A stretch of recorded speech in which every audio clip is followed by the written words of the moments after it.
Let me be very clear. Those who seek to blame others are themselves the problem, and we will have zero patience or tolerance of that.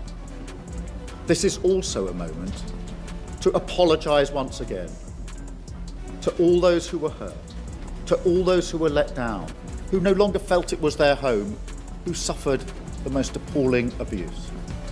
And I understand that some people won't like the changes that we've made. But I say this with all candour. If you don't like the changes that we've made, I say the door is open and you can leave. What will it take for the nation to finally stand up and say that enough is enough, that this situation can no longer be tolerated? In the UK, we appear to have reached a turning point where public patience has worn thin. Over 3 million people, fueled by frustration and anger, have added their names to a petition calling for a general election. Keir Starmer's leadership has become a serious failure, and the public can no longer afford to stay quiet. Hello, have you signed the petition? Not yet, no, because you know me, I'm not very technical at stuff like that. I was going to start differently, but it's your show, you do what you want. Well, let me just reassure you that it's actually really easy, because I don't normally do these things either, but I thought this thing is getting ahead of steam, and I think we've all got to... Leading this forceful movement was journalist Isabelle Oakeshott, who did not hesitate to criticise Starmer's reckless indifference. She spoke plainly, arguing that even Nigel Farage, despite his controversial reputation, appears better suited for leadership. Isabel made her position unmistakably clear, standing firmly with those demanding change. Her words have now become a call to action for all who are exhausted by stagnation and failed leadership. I am absolutely with you and the millions of people who think this bloke is a disgrace. He has no plan, he has no conviction, he has no backbone. I don't buy this government at all. It makes me furious with the shambles that was the Tory party.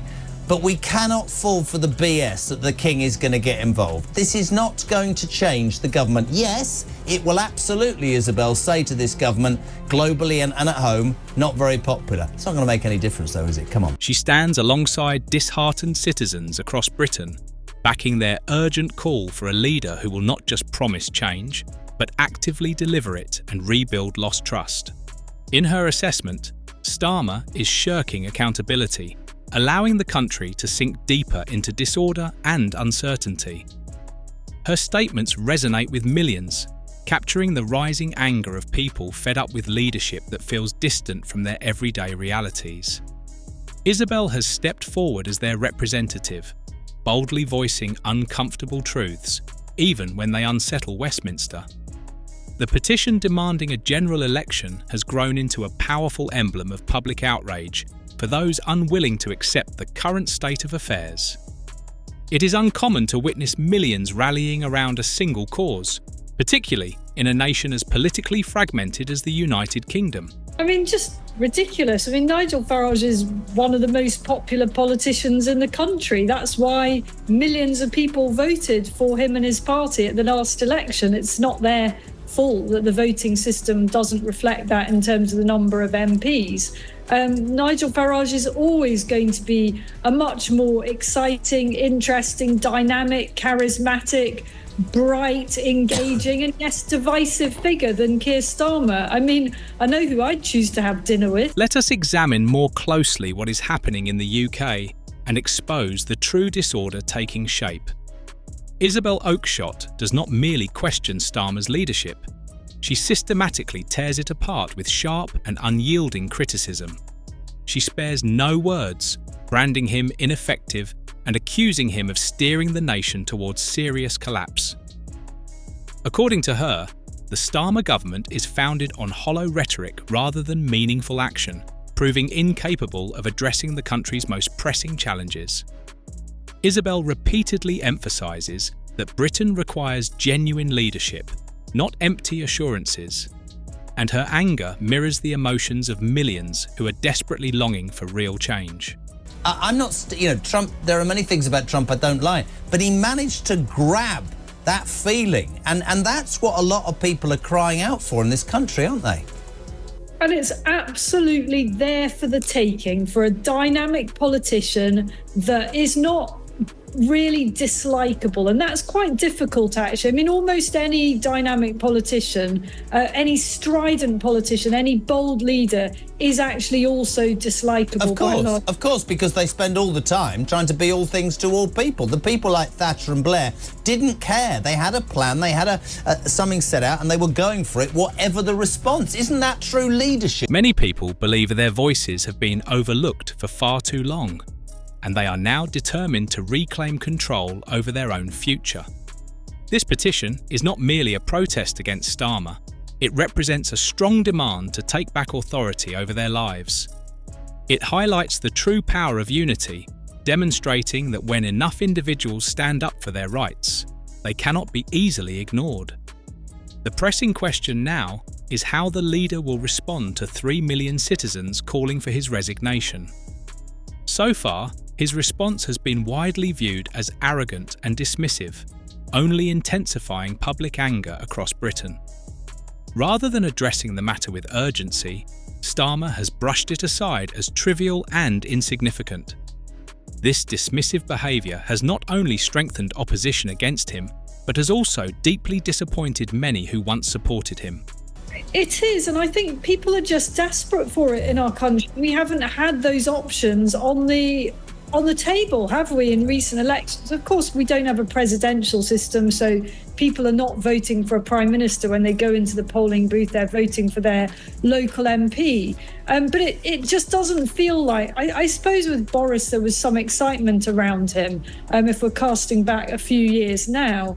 But it just doesn't feel as if there's been someone that everybody, or that a large number of people could rally around and that is selling some hope for our country, because everything's just so negative, isn't it? And, I don't want to be negative all the time. I don't want to be constantly complaining about the direction our amazing country is going. The government can no longer afford to turn a blind eye to this situation. Isabel is convinced that this petition has finally compelled Starmer to take notice. He must now confront the fact that millions view his leadership as fragile and ineffective. This reflects a worrying reality that public patience is wearing thin and that citizens are demanding meaningful change.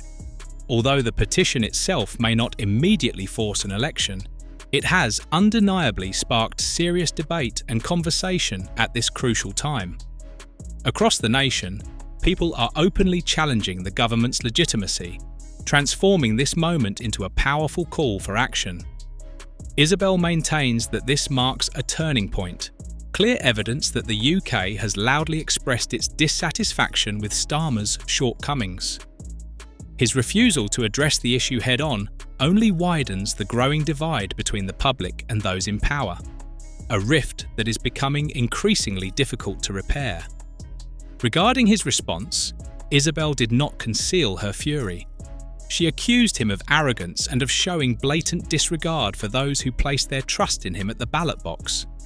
In her view, ridiculing the petition is not merely careless behaviour, it is a direct insult to the millions who signed it with genuine hope for change. Her words resonate deeply with many who now feel not just disappointed, but entirely betrayed. I understand people signing it. I understand the frustration. I'm more interested in saying the 44% of you that did not get your asses out to vote in the last general election are part of the reason we're in this mess. So for God's sake, join, as somebody said earlier, join a party or vote next time. I'm not against the petition, but vote, right? That's important. Absolutely it is. I mean, if you didn't vote, you can't complain. No. And I suppose a lot of people will say, well, there was no point in voting in my constituency because, this, that, the other. But you still got to try and make your voice heard in some way. And actually, where there have been millions of votes that didn't lead to parliamentary seats, that just opens another debate about the voting system. And you and I might disagree on that. By shutting out the very people he is meant to represent, Starmer has demonstrated a complete lack of concern for the anger spreading throughout the country.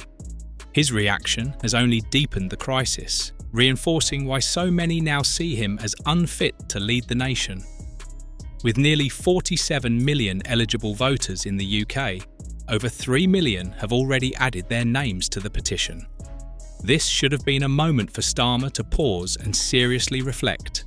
Instead, his dismissive behaviour strengthened the belief that he does not view the issue as significant, reducing the hardships of millions to little more than a minor inconvenience.